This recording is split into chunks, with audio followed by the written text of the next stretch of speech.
All right, we're on the air. Thanks for listening, everybody, again today to Colexit Radio Mach 2.0.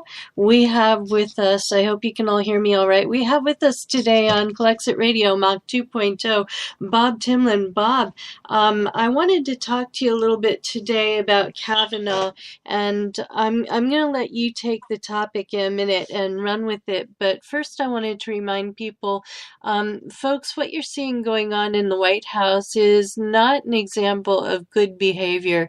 This is not something we should be pointing out to our children. Excuse me for that, you may hear it occasionally, and saying, this is presidential behavior. This is behavior that we should expect from a Supreme Court nominee or from someone in a high position of influence. This is bad behavior. This is behavior that we would normally discourage in our children as they're growing up at a tender age. And we should continue to do so. And I have a feeling that Kavanaugh is getting away with it, and a lot of the influential people in the White House are getting away with it, and it's being covered up because this older generation did not realize that by not teaching better to their children, that by default they were teaching worse. If you don't teach your children by example, if you don't teach them good behavior and make them know that you actually expect good behavior by telling them directly, I expect you to behave like a gentleman or like a nice lady in all situations, then by default you're teaching them that something other than that is okay.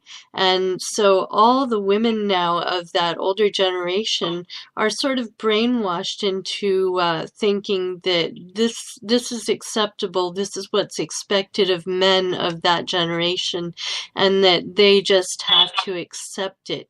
And really, they don't. Some brave young women are coming forward now. What do you think of this whole thing that's going on, Bob, in the White House? Well, obviously the Republicans are completely morally bankrupt, and the reason they want to shove this Supreme Court nominee through, Trump does, because this guy has said that the president basically is above the law, so he's protecting his ass. Also, I think Republicans know that they're going to lose the Congress. They're going to lose the House for sure, maybe the Senate.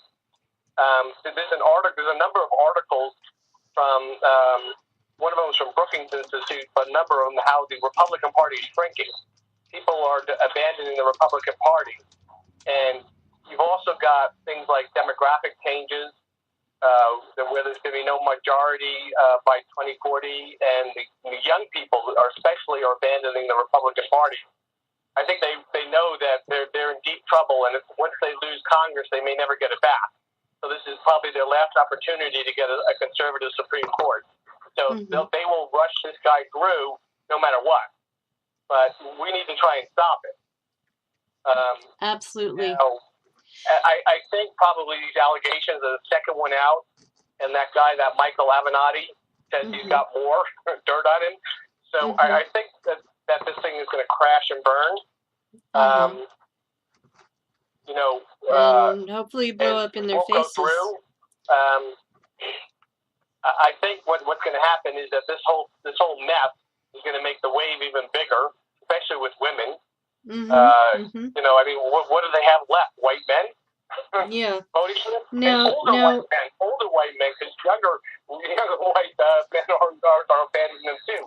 Now, here's what we have left. What we have left is a very old and very bad habit that comes from the days of colonialism. It's a habit of oppression and suppression of many different peoples, including the Irish, Bob, which I know is right up your alley. But I wanted to start with even the Native Americans who were here before we got here and conquered and invaded. And I want to start also with the Black people who we stole from Africa and brought them over here to work as our slaves. And I want to start there and say that this is a bad habit, and it's simply continuing with, a lot of people don't realize it's continuing, but it's continuing. We're still doing this to the Native Americans. It's not that we're enslaving them, but they go missing, especially the women of our indigenous populations. They get kidnapped, they get raped, they go missing all the time, and nobody really realizes it. And except for the people who have been researching it. And Lenata Warjack, because she has been researching it, she is really the eyes on the ground, and she helps out a lot with movements like the Indigenous Peoples Day on Alcatraz and many other movements as well that involve building a better rapport with our Native American populations, especially here in California. Um, Bob, do you know anything about the upcoming Indigenous Peoples Day on Alcatraz on the 8th of October? Yes, I've been talking to some people about that, and I'm going to try and make it. Like if I can, I think I can make it. The 8th, though, that doesn't my calendar. I think I can make that, and it's very important to go there and support them. There's a proposal for the California Republic to where we're going to say to the federal government that all federal land in California really belongs to the Native Americans, and to give it back to them. That you don't have a legitimate claim on any of that land. You don't have a legitimate claim on any land, actually. And the federal land California shouldn't have to pay for stolen land. The right thing to do is to give it back to the Native Americans. And that represents about half of California, almost 50% of the land. And, quite frankly, we're better off doing that, because look at what they want to do. They want to do fracking now in California. Trump has approved that. Their whole idea of land management is drill, baby, drill, and dig, baby, dig. Our Native Americans are probably the original environmentalists. They will be much better stewards of that land than the feds, for sure. So our perspective is the right thing to do is to give it back, that federal land back to the Native Americans, and they will be much better stewards. Like I said, stewards. They're not going to be doing fracking on this land.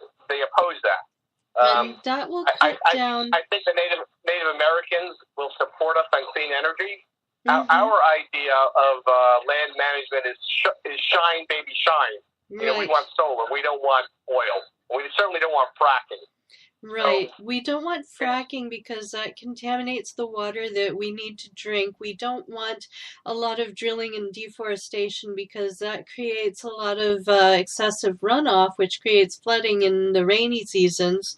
And that will also be a contaminant issue because what ends up on the land ends up in the water eventually. What you dump on the land into your landfills will eventually end up in the water with all the fracking and deforestation that we're doing. The forests, the roots of the trees, are what hold things down in the ground, people. And so we're getting ourselves into big trouble by being very careless about how we haven't been good stewards to the land.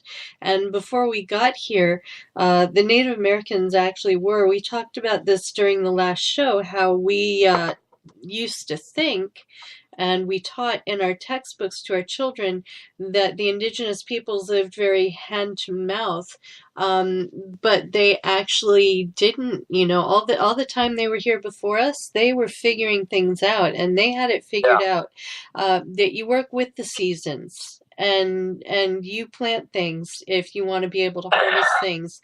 And when you take something, you use all of it and you don't waste it, because you may not have it tomorrow if you get wasteful and careless about it.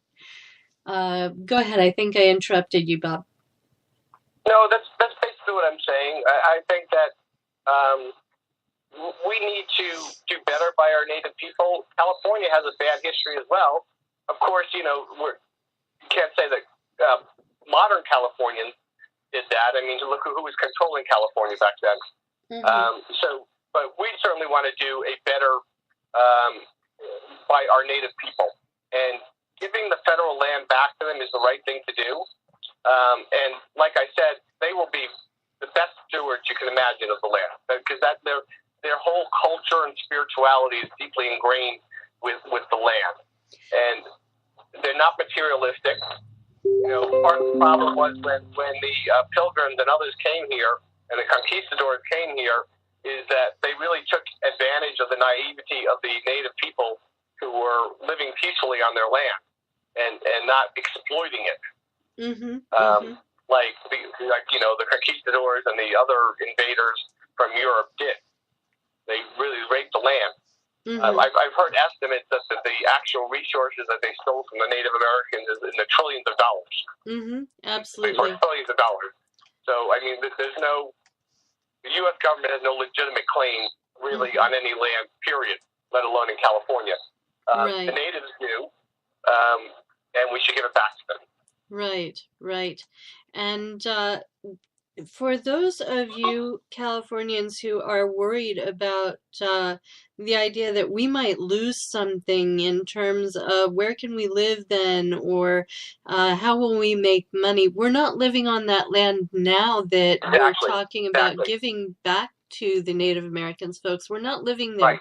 It's federal land, so it's just being used as say parks, and you get to look at it and it's pretty, and you get to walk in it and it's pretty, but it's not really doing anything for you. It's just protected land. Right. So I want to point out that it's like parks, it might be military bases, but let's say the military bases they should go. Let's look at the park. Okay, you're not going to build there anyway. It's protected. So we're not talking about giving San Francisco back. I mean, people live there, okay? We're talking about parkland and having the Native Americans take ownership of them or control of them. And it's not like the Native Americans are just to say, no, you can't visit here. I'm sure as long as you're respectful of the land and of them, they don't have a problem with visitors. So you'll still be able to visit Yosemite and other parklands. It's not going to be banned.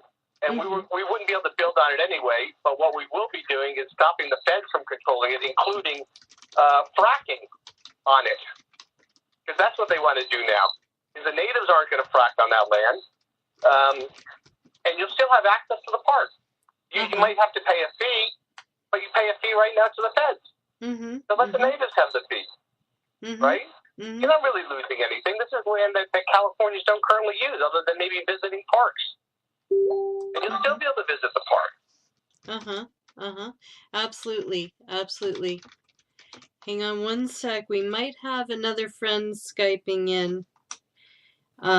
His name is J. Ray, and I think he's got a comment or two to add here in a moment. Give us just a minute for him to Skype in.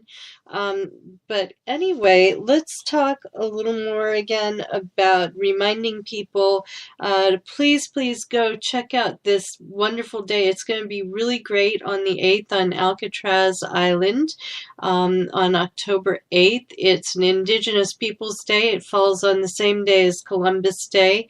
And so instead of celebrating having conquered and invaded a land and stealing homes from the people who are already here and laying waste and stealing their children and turning their children into little colonial Americans by cutting their hair and dressing them like us and sending them to missionary schools and adopting them out to families that were not biologically their own. The minute we got here, we stole those children from their families, just like we're doing to the families coming across the Mexican border right now, putting them in cages. It's really the same sort of thing. That's just a continuing travesty that is a crime against humanity that we're carrying on because it's a bad habit.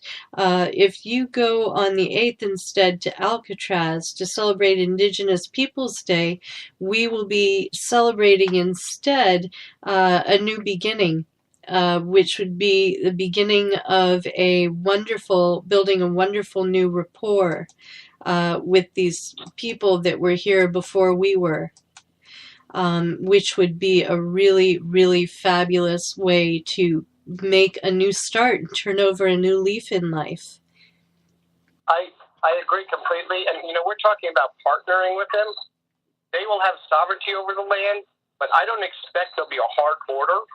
I suspect that, if we want to visit these lands, if they're park lands, you have to pay a fee, but you have to pay a fee to the feds right now. So the money will go to the natives instead of the federal coffers. Right, so that's definitely better.